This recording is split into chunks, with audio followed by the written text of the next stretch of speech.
Hello, my name is Spakes. I am making this video for my kinesiology course, Concepts of Coaching. The purpose of this video is to train an exercise and train a person of a middle school age how to do a specific exercise. Now, I do not know any middle schoolers at this time, but my lovely assistant, my wife, who is behind the camera, I will be showing her how to do the exercise and coaching her as if she was a middle school child. All right. The reason I chose the bicep curl is because it is a very basic yet good fundamental exercise to know, especially at a younger age, to start the weightlifting and physical training purposes. First thing is always first. You have to have, I'm going to set this down, you have to have a good stance. Good stance is always important because as your basics, your framework to prevent injury. If you have your legs too far in, you're most likely to lean and fall back. I'm not falling on this ground, even though someone would probably laugh. You could also fall forward, fall to the side, depending on your weight. Your weight also, when training, needs to be of appropriate size. If you are just starting your exercise journey, or you are just starting to learn how to lift, always go for a lighter weight.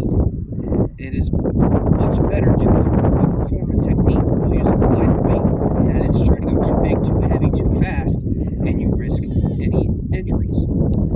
So in order to do a bicep curl, I will first have the weight back down. Good leg stance is roughly shoulder width apart with your toes slightly pointed out. Don't have your weight focused on your heels and don't have your weight focused on your toes. Have your feet planted on the ground, all right, to where you're solid. You can't move, you can't lean. If someone was to push you, you stay. Knees slightly bent also helps with hyper extension of the knees to where you don't pass out or you risk injury.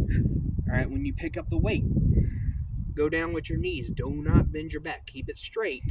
All right, can you get the side profile? Drop your butt down. Have a nice straight back when you pick up the weight, preferably if it's on the side. All right. Now with the bicep curl, you can stay on this side, honey. Yeah. With a bicep curl, there's two ways to do it. You can either have your arm out to the side, or you can have your arm like this, and it will still be a bicep curl. I will be focusing on this way because most middle schoolers don't have a lot of wrist strength, and so this could actually cause injury if you're not properly trained, in which your wrist will bend and you're likely to drop the weight on your foot or on yourself. So with it like this, you don't start the lift with all the way down. That's putting too much exertion on your muscles. You start with your elbow bent. This is your rest position. All right, to lift. Strong, good upper body, and nice controlled motion up, then a nice controlled motion down. If you start going too fast, you are likely to slip, drop it, you're going all over the place, and you're not exercising the muscles as they should be. Nice and controlled, up and down, up, down. Now, what you can also do is focus on your breathing. All right, so you go, breathe out when you lift up, breathe in all the way down. Why is that, baby? The reason you want to do that is because you're using your proper range of motion along with your lungs to have more power because it takes more control up. So, all right, when you lift something heavy, you want to breathe out so you get that air out so you can properly lift and not have all that muscle and all that tension on your diaphragm muscles, because your diaphragm is actually what helps you breathe by lowering and raising, causing your lungs to expand and contrast. All right, now what I also like to do is teach people how to fail. Now, I don't mean by going to failure where you're working out the muscle until you can't no more. Proper fail and proper bail technique is very important. Another reason why you train it like this. When it's like this and it's too heavy, I can't get it up, it's off to my side. No risk to myself or to others around me. If I was to fail and I had it like this and I'm trying to figure it out or it's too heavy, luckily I'm wearing composite toes, but that could be very dangerous and hurt you a lot. Proper technique will help you, but it's not always what's going to stop you from failing. I know we got time. So learning how to fail saves you just in case you go into that situation and you prevent injury. Now that I've demonstrated this, I'm going to turn it over to where my wife is going to do this exercise with the information I gave her. And I will coach her along the way. All right. Now I'm going full body view. All right. Can you face me, honey? Yep. All right.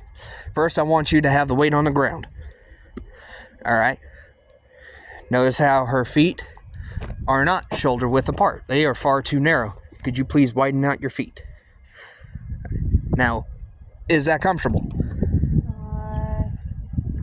Yeah. That's the other thing. Comfort. Lift comfortably is to lift safe. To lift uncomfortably is to lift unsafe. Now, could you please go down to pick up said weight? So notice that a lot of her weight is going to her toes, and that is not safe. Please stand back up. Do not pick up the weight.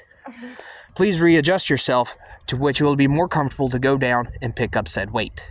Now, disclaimer, she is also having a difficult time because at this moment she's in her second trimester. So I'm not going to hold that against her, but just for the fact that she was going too far forward could also risk injury when picking up weight because she could face plant.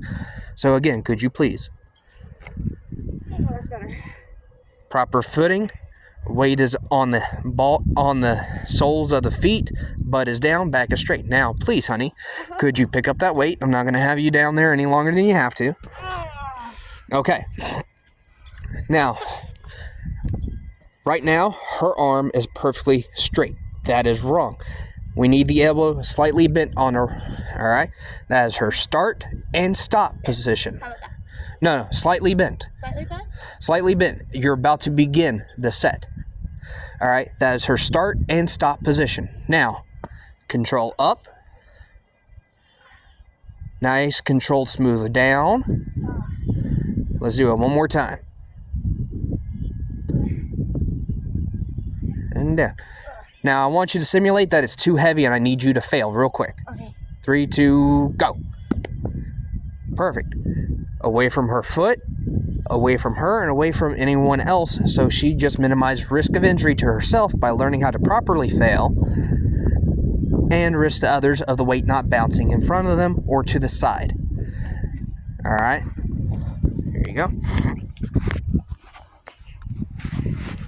Now that concludes my video on the proper bicep curl when trying to teach a middle school age. Is there any other exercise that can work out the bicep that isn't just the bicep Well, curl? yes, there are several exercises, but this is just the lift on one exercise. I can go into depth on several different exercises.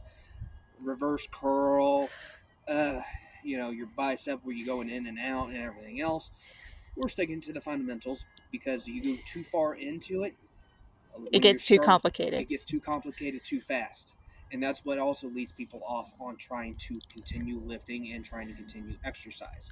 Okay. All right, start with the fundamentals. You build off the fundamentals because you have a good starting base. It's a proper structure, just like having proper base in order to lift.